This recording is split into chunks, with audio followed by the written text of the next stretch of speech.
Pour ce faire, nous allons commencer par démêler les notions de sinus, cosinus et tangente. Donc, voici un triangle qui comporte trois côtés, l'hypoténuse, le côté adjacent et le côté opposé, et trois angles, dont l'angle θ et un angle droit. Il est bien important de savoir que ce triangle doit être rectangle pour que les fonctions trigonométriques fonctionnent. Ces fonctions de base font référence à un angle et celui-ci est nommé θ qui est illustré sur ce triangle. Le sinus de θ se trouve à être le côté opposé de cet angle sur ou bien divisé par l'hypoténuse du triangle. On se rappelle ici que l'hypoténuse d'un triangle est le côté opposé à l'angle droit. Le cosinus de θ, quant à lui, est défini par le côté adjacent, donc le côté à côté de l'angle, divisé par l'hypoténuse du triangle. Pour sa part, la tangente de θ est constituée du côté opposé à cet angle sur son côté adjacent. Ici, nous allons illustrer un triangle rectangle, comme ça, avec un angle θ, dont les mesures de l'hypoténuse sera de 5 cm, une des cathètes sera de 4 cm, et la deuxième cathète sera de 3 cm. Notre but sera de déterminer la mesure de l'angle θ, du sin de l'angle θ. Alors, on commence par trouver le sin de l'angle θ. Le sin de l'angle θ, c'est le côté opposé divisé par l'hypoténuse.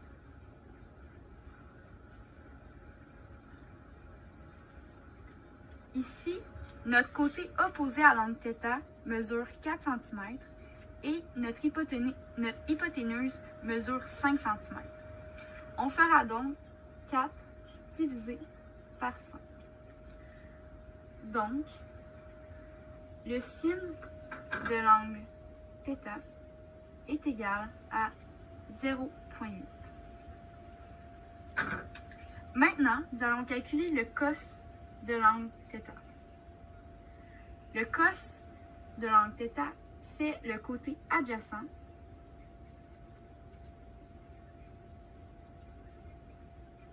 divisé par l'hypoténuse.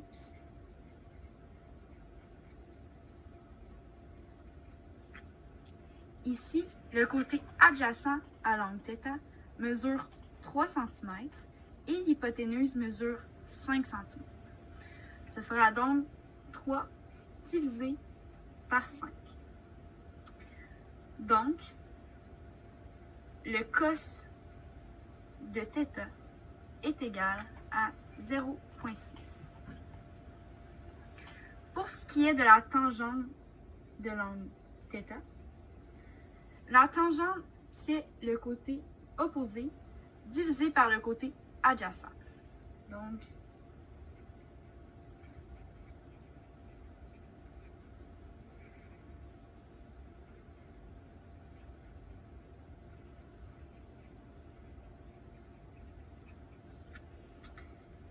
ici, le côté opposé à l'angle θ mesure 4 cm et le côté adjacent à l'angle θ mesure 3 cm.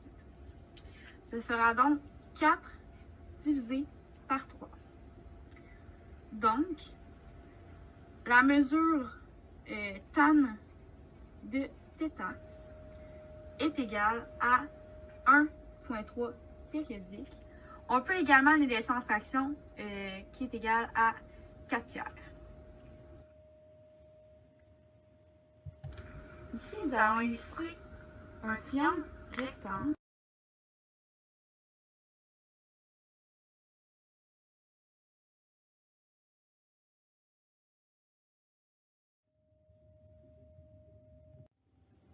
Par la suite, il est important de savoir qu'un angle peut être mesuré en degrés ou en radians. 360 degrés est égal à 2 pyrales. En bref, un tour complet du cercle vaut donc 2 pyrales. La valeur de l'abscisse du point trigonométrique de l'angle θ se trouve à être le cosinus de l'angle θ, noté cos θ, tandis que son ordonnée est le sinus de cet angle, noté sin θ, comme sur le dessin ci-dessous.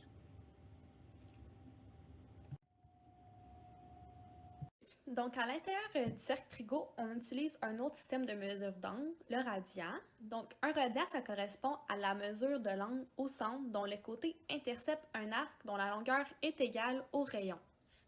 Donc, on peut faire un exemple un peu plus visuel. Donc, comme on voit ici, on a le rayon du cercle sur le premier. Ensuite, on va venir transposer le rayon. Donc, on va venir le mettre juste ici. Puis ensuite, on va le replier sur le cercle. Donc ça nous donne la mesure de l'angle au centre dont les côtés interceptent un arc dont la longueur est égale au rayon. Donc ça l'équivaut à 1 radian. Ensuite, si on transpose ça, on a 2 radians. Puis si on met encore 3 fois cette mesure-là, on va avoir 3 radians.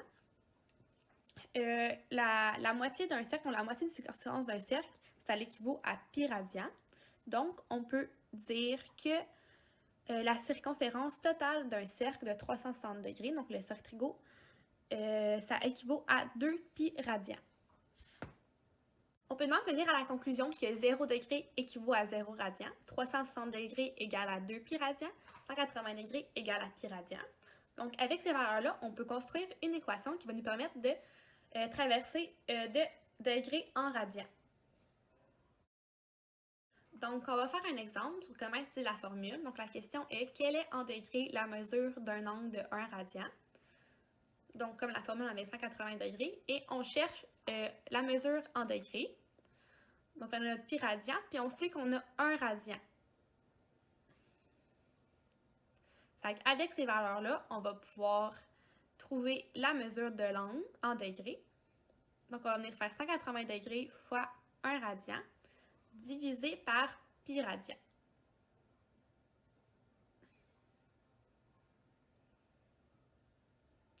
On va pouvoir calculer ça avec la calculatrice, puis ça va nous donner un angle de 57,3 degrés. On peut également faire un autre exemple, donc on va faire l'inverse. Donc, on va trouver cette fois-ci la mesure en radian à partir d'une mesure d'un angle en degrés. Donc, on a un angle de 263 degrés, donc on va faire 180 degrés sur 263. Ça l'équivaut à notre pi radian. Puis là, cette fois-ci, on va chercher l'angle en radian. Donc, on fait la même chose. Donc, on cherche notre angle en radian. Et on va pouvoir faire 263 degrés fois pi radian divisé par 180 degrés. Avec ça, on va pouvoir trouver que l'angle en radian est équivaut à 4,59 radians. Nous sommes maintenant rendus à regarder les graphiques de ces fonctions trigonométriques. Dans ces graphiques, x, donc le domaine, sera la valeur de l'angle θ. Pour les graphiques du sinus et du cosinus, cette valeur, elle est réelle, donc elle peut prendre n'importe quel chiffre des réels. La valeur du sinus de x ou du cosinus de x, donc y ou encore l'image, est toujours comprise entre -1 et 1. Aussi, nous pouvons voir que les courbes effectuent un cycle qui se répète à l'infini. Cela est dû au fait que lorsque nous effectuons un tour complet du cercle, nous revenons au même point. Poursuivons avec le graphique de la fonction trigonométrique tangente. Pour celui-ci, le domaine est les réels, sauf pi sur 2, 3pi sur 2, 5pi sur 2, et etc. Donc, sauf les multiples de pi sur 2. Pour ce qui est de l'image, il s'agit des réels. Seul ce graphique admet des asymptotes et celles-ci sont verticales. En effet, les multiples de pi sur 2 sont des valeurs que la courbe n'atteindra jamais. Elle tendra vers celles-ci sans jamais les atteindre, que ce soit vers l'infini négatif ou positif. Donc, ce sont bien des asymptotes. Cela est dû au fait que la tangente est seulement définie lorsque son dénominateur est différent de 0. Donc, je m'appelle Bastien et je vais faire quelques exemples avec vous de résolution d'équations et d'inéquations trigonométriques.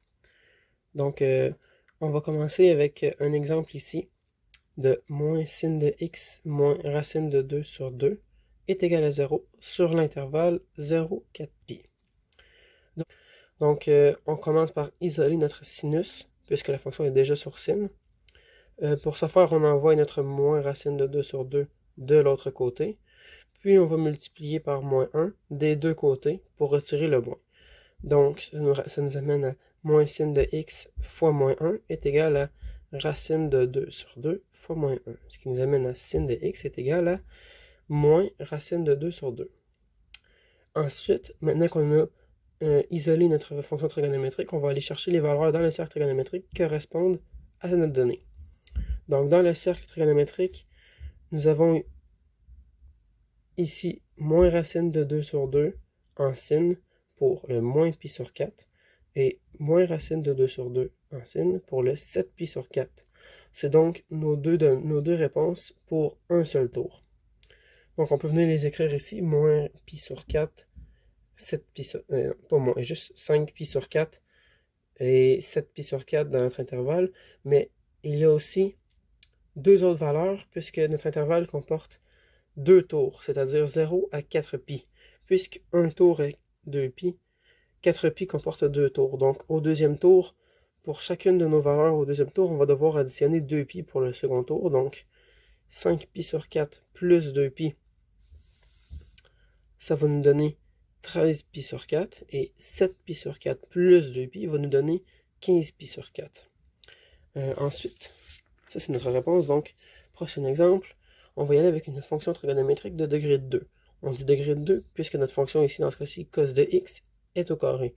Notre fonction de base est ici cos de x et cos de x est égal à 1. Donc, on commence par tout ramener sur cos et sur sin, ce qui est déjà le cas avec cos. Puis on veut isoler notre cos de x. Donc, on va apposer une racine d'un côté et de l'autre côté, ce qui va nous donner cos de x est égal à plus ou moins 1. Donc, on va aller voir dans notre cercle trigonométrique nos valeurs correspondantes. En cos est égal à 1, nous avons 0. Et en cos est égal à moins 1, nous avons pi. Donc, nous avons nos valeurs 0 et pi. Puisque nous n'avons pas d'intervalle, nous allons vouloir avoir toutes les valeurs possibles.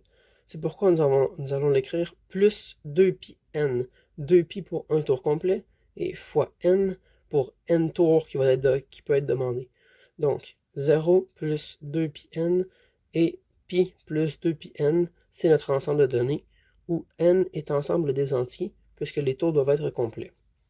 Des exercices sont disponibles sur le site Alloprof, ainsi que dans votre manuel des calculs différentiels dans la section Annexes. Donc, tout d'abord, la première étape est de toujours ramener nos fonctions trigonométriques en sin et en cos, comme ici, pour pouvoir se référer à notre cercle trigonométrique. Donc, si nos fonctions contiennent des tangentes, ou des séquentes, ou des coséquentes, on ramène ça en sin et en cos pour avoir une réponse.